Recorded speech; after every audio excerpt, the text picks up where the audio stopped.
It was supposed to be one of those forgettable, quiet days, the kind where time drags, conversations are shallow, and everyone is just waiting to be called. I was sitting in A&E, leather jacket still on, flipping through my phone, when a small voice broke the silence. A toddler, maybe 2 years old, was staring at me with full concentration. Her eyes locked onto the artwork stitched across my jacket. Bright colors, odd shapes, tiny symbols layered into the leather. She pointed at it, clearly fascinated. Her mother smiled politely and apologized for her daughter's curiosity. I shrugged it off and told her it was fine. Kids notice things adults stop seeing. The child stayed focused on the jacket, tracing shapes with her finger in the air. That was when the mother casually said, "Her name is Grain." I paused, just slightly, not enough to be rude, just enough to register confusion. Grain, like wheat, like cereal, like grain. I assumed what most people would assume, a parent who wanted something unique, something different.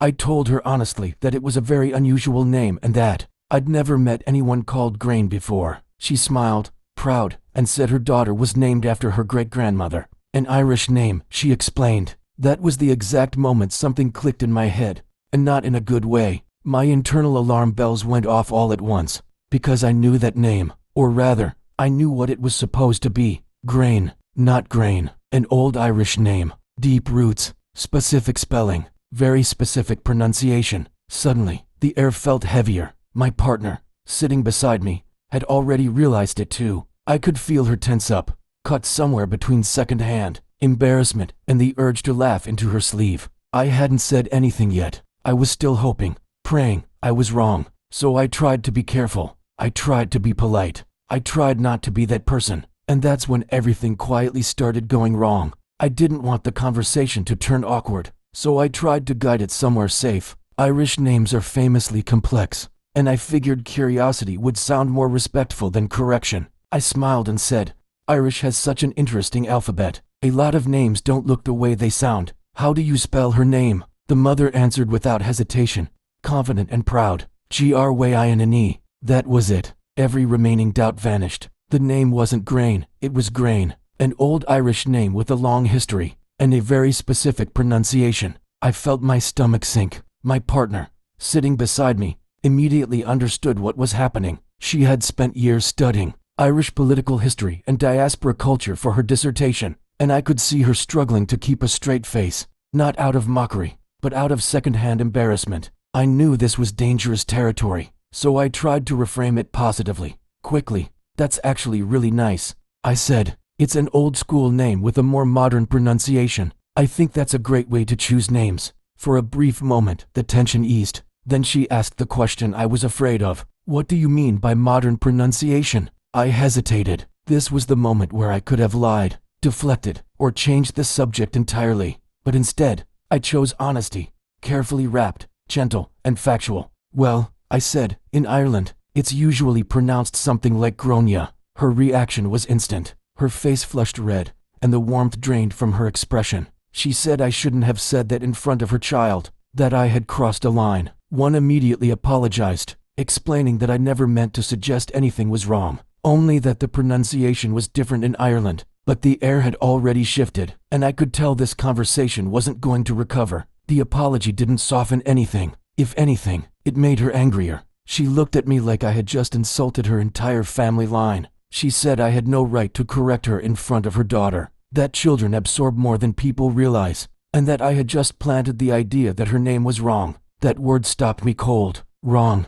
I never said that, not once. I hadn't mocked the name, laughed at it, or implied it was inferior. I had simply stated how it was traditionally pronounced in Ireland, but in her mind, explanation had turned into accusation. I tried again, slower this time, choosing every word carefully. I told her it was a beautiful name either way, that honoring her great-grandmother was meaningful, and that names often change pronunciation as they travel across cultures. I even said that language evolves and there's nothing unusual about adapting names outside their country of origin. None of it mattered. When the conversation finally died, the silence felt heavier than the argument itself. The mother turned away from me, clearly done, pulling her daughter closer as if I were some kind of threat. I didn't try to speak again. There was nothing left to say. Any further words would have only made things worse. I sat there replaying every second in my head, every sentence, every pause, wondering exactly where the moment tipped from harmless conversation into full-blown conflict. The rational part of my brain told me I hadn't been cruel. I hadn't mocked her. I hadn't raised my voice. I hadn't even corrected the child. But doubt has a way of creeping in when someone reacts that strongly. My partner finally leaned toward me and whispered that I hadn't done anything wrong, that this was bound to happen eventually. Someone, somewhere, would have said it. A teacher, a classmate, a relative, the internet. Names with cultural roots don't exist in isolation forever. But even knowing that didn't make me feel better. What bothered me most was the accusation that I had harmed a child, that I had somehow reshaped her future with one comment she wasn't even paying attention to. The irony was painful. The kid was still smiling, still pointing at colors, still blissfully unaware that her life had been ruined minutes earlier. Hindsight, though, is unforgiving. It tells you exactly what you should have done when it's already too late. I should have smiled and nodded. I should have said nothing. I should have let the name remain untouched,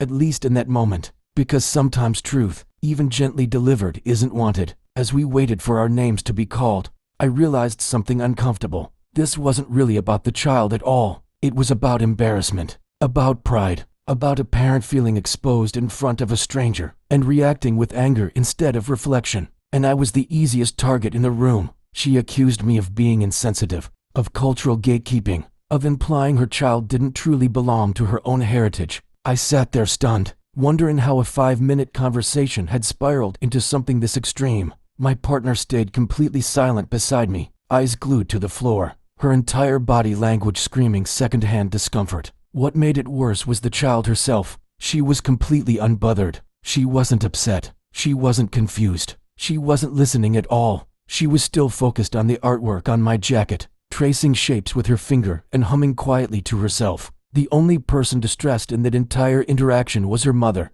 Despite that, the accusations kept coming. She said I had damaged her daughter's self-esteem, that she would grow up questioning her identity, that I had ruined her confidence before it even formed. I apologized again, sincerely, because hurting anyone was never my intention. But apologies weren't enough. In her eyes, I had crossed an unforgivable line, and somehow, without meaning to, I had become the villain in a story I never asked to be part of. Days later, the interaction still lingered in my mind, not because I felt guilty about what I said, but because of how quickly a neutral fact had been transformed into a personal attack. I kept thinking about the accusation that stuck the hardest, that I had ruined a child's life. It sounded dramatic, almost absurd, yet it carried real weight when said with that much anger. The truth is, Grain is a powerful name. It's tied to Irish history, mythology, and resilience. Knowing its origin and pronunciation isn't a curse, it's context, it's knowledge, and knowledge, on its own, isn't harmful. What people choose to do with it is what matters.